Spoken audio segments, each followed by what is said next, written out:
A lot of you have asked why I switched to a home birth because I've alluded to it in other videos. A lot of people have asked, why did you switch? And I didn't even know that was an option. I didn't know you could switch providers, and you can. And here is that story. Hey guys, my name is Ilea Colgan.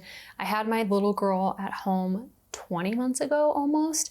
And that actually wasn't the original plan. My original plan was to give birth at a local birth center. And this is not in any way a dig at that birth center at all. They are a great resource for women because a lot of women these days, rightfully so, don't feel safe within the hospital setting, which is a shame. And I know a lot of people like to give me a lot of flack for talking crap about hospitals, but if you do a bunch of shady crap, we're gonna talk about you. And until you can stop doing shady things, then this is gonna continue. So let's rewind. I got pregnant and I knew I want to have a home birth. For those of you who don't know, I actually used to be in the medical field. I was in nursing school, but then I saw the way people were treated. Praise God. I saw the way that people were just prescribed medication after medication. There was never any true healing. It was just medicated. It was covered up, masked up, never got to the root cause. And I was like, this is not something I want to be a part of. So I do have that worldview. I'm not just, crunchy to be crunchy's sake. I actually I was in nursing school. I worked at a hospital for many years, and I just saw that there was no healing that was happening. I actually worked on labor delivery for a couple months, and I was like, this is just not normal. Like, this can't be it. And I witnessed too many births within the hospital. I'm the last person in my friend group to have kids. And so I've heard every story across the spectrum of C-section to home birth. I've heard every single story, and I knew that hospital wasn't for me. And so when I told my husband, I was like, oh, I want to have a home birth. He was like, no, that's not okay. Like, what's wrong with the hospital? We can just do it natural within the hospital. And then if you watch my other video about how I educated my husband and prepared him for labor and delivery, I said that we radically educated ourselves. And I was like, no, I don't feel safe within the hospital. I never feel safe there when I work there. I don't feel safe being a client there. And so we came to a consensus about giving birth at a birth center. Something to mention is that I have been using a fertility tracker for many, many years because I don't believe in hormonal birth control. I did do it for 6 months, maybe even 6 months. Realized that made me a literal psychopath. I had like schizophrenic thoughts I don't know if schizophrenic is the word, but like I had thoughts of like, my husband's cheating on me. Like, he's probably out there. And that is not my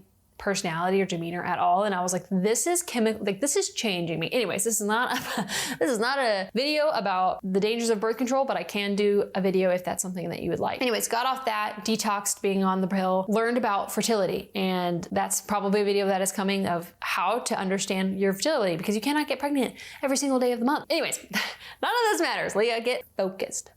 I had been taking my basal body temperature for 4 years, and I had a track record of my hormones, my fertility, and when I could conceive and all this stuff. So we got pregnant the first time we tried, which is such a blessing. I know that's not everyone's story, but I did a lot of prep work to make that happen. And so when we got pregnant, I knew exactly when we conceived, the night we conceived. I knew the date. I knew when I ovulated, because I know not every woman is in tune with her body, but I'm very in tune with my body, and I can tell which side is ovulating, and I can tell when an egg drops. I know it sounds crazy, but if you actually listen to your body, it tells you a really cool story. And I knew when implantation happened because I experienced implantation bleeding, and I know not every woman experiences that, but like I had all these factors working with me of like, this is when my baby's guest date is. And I couldn't quite get the birth center to align with what my guest date was. I was like, no, like it's too soon. So they moved it by like 2 days.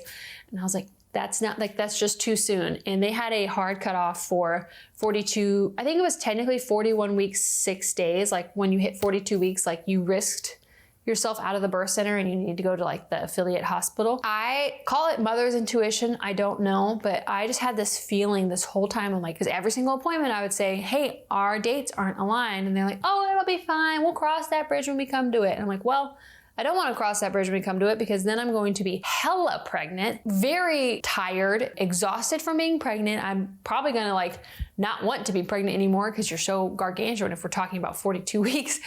I want to know now, when I have the energy and the bandwidth to discuss this reasonably, because you never know like how hormonal you're going to be towards the end. So couldn't quite get them to align on my guest date. And that's what it is. I know.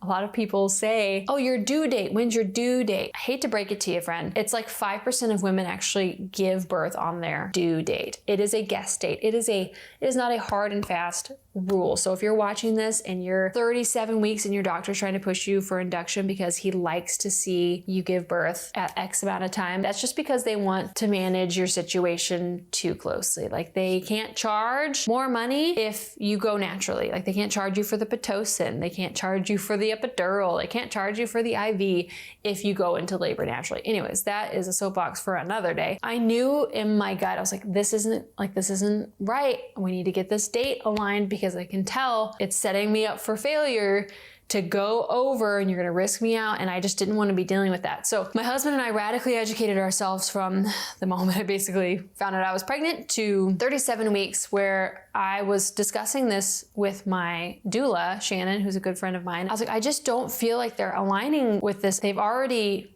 mentioned like, oh, hey, if you go over, we'll have to transfer you. And I was like, I am not giving birth in a hospital. I'm not. There's a few evidence-based scenarios where I actually would willingly step foot in a hospital to either get a C-section. There has to be a very specific scenario that I would allow that. That might trigger you. That's fine. I just have like this gut instinct that date thing is going to be a problem, and it's going to be a problem. And I had anxiety the whole pregnancy because I felt like that the date was going to be a problem. So as my husband and I educated ourselves, we got to like 36 weeks or something. I asked my doula, I was like, hey, I just don't feel like we're getting in alignment with the birth center about my guest date. They are obligated by the state for hard and fast rules. So like, we want to get on a tangent soapbox real quick. Why is it that women are so outraged that they can't kill their baby, but no one's outraged that like your doctor won't allow you to go over? The state is mandating that they won't let you go over.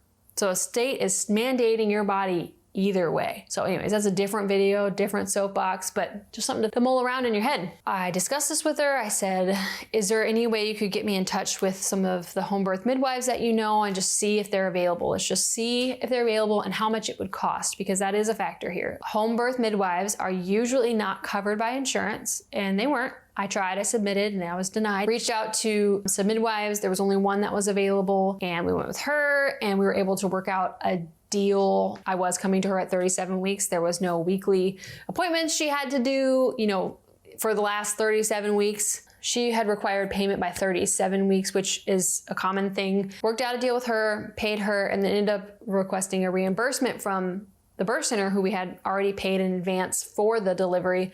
We ended up getting all of that money back, and then it equaled out, checks and balances. Switched to a home birth at 37 weeks, and thank God we did, because I went right on 42 weeks. So actually, I went 42 weeks by their books. By their date that they gave me, I went 42 weeks on the dot. Even though the date I gave my midwife, she was like, oh yeah, this would be your guest date, and you actually only gave birth at like 41 and 3 or something like that. So I still had plenty of time.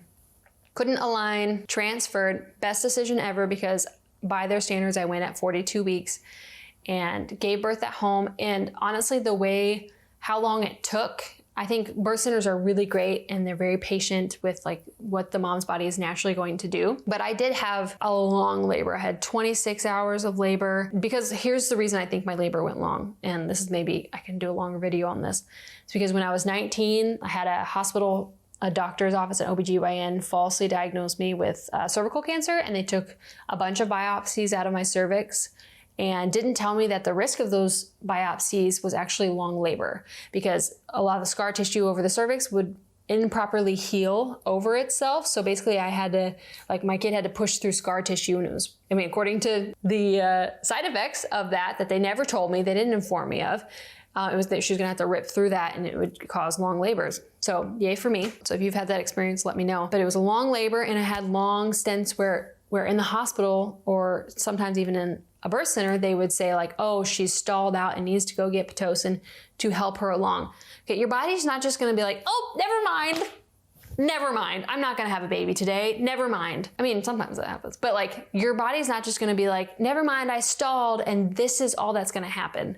Like, they're trying to manage a situation that doesn't need to be managed. You know, as long as baby is, heart rate is good, everything is good, really, it's nature giving mom a break before she's about to push a baby out. So that's what happened to me. I'd have a break where I'd literally take a nap for like an hour and not have contractions. So, and who, I don't know, but like who would have known how that would pan out in the birth center? So thank God we switched to a home birth where we got the labor and delivery. I got the labor and delivery of my dreams. And honestly, like if you're willing, have a home birth, because here's how it went. Had the baby in the tub, hung out in the tub for a little while, just oohed and awed at her for a while, you know, managed the placenta on the birthing stool. I have a video about that. Then went and laid in bed, my own bed. And it was magical. My own sheets, my own pillows with all my snacks. The midwife was there, did the checkup on like my lady bits in the bed. And then I went to bed. I slept. I didn't have someone checking my blood pressure all night because they did that all leading through labor and delivery. And then after, they stayed a certain amount of time. And then they left. And then guess what? The midwife came back the next day. She came and visited me. I didn't have to leave. She came to me. How magical is that? Magical. So within the birth center, which would have been fine, but again, it just wasn't for me in this scenario. We would have had to drive back then 50 minutes the next day. So you have a 24-hour visit the next day. You kidding me? With me, I tore, and because my kid had a 15-inch head. Not comfy to sit in a car for 50 minutes with a newborn to go visit somebody to tell them, yep, your baby is a baby. Good work, because we don't do the whole wellness stuff, if you know what I mean. And then she called in then, like I think she called me 2 days later after she was born. We did a recap, whatever. My doula visited me, I think, that day. It's just better, guys, as long as you're a low risk mom. And if you are a high risk mom, I would challenge you to do research to see if you're actually high risk or is your doctor trying to make money off you. Anyways, thanks for watching this video. Catch you next time. Goodbye.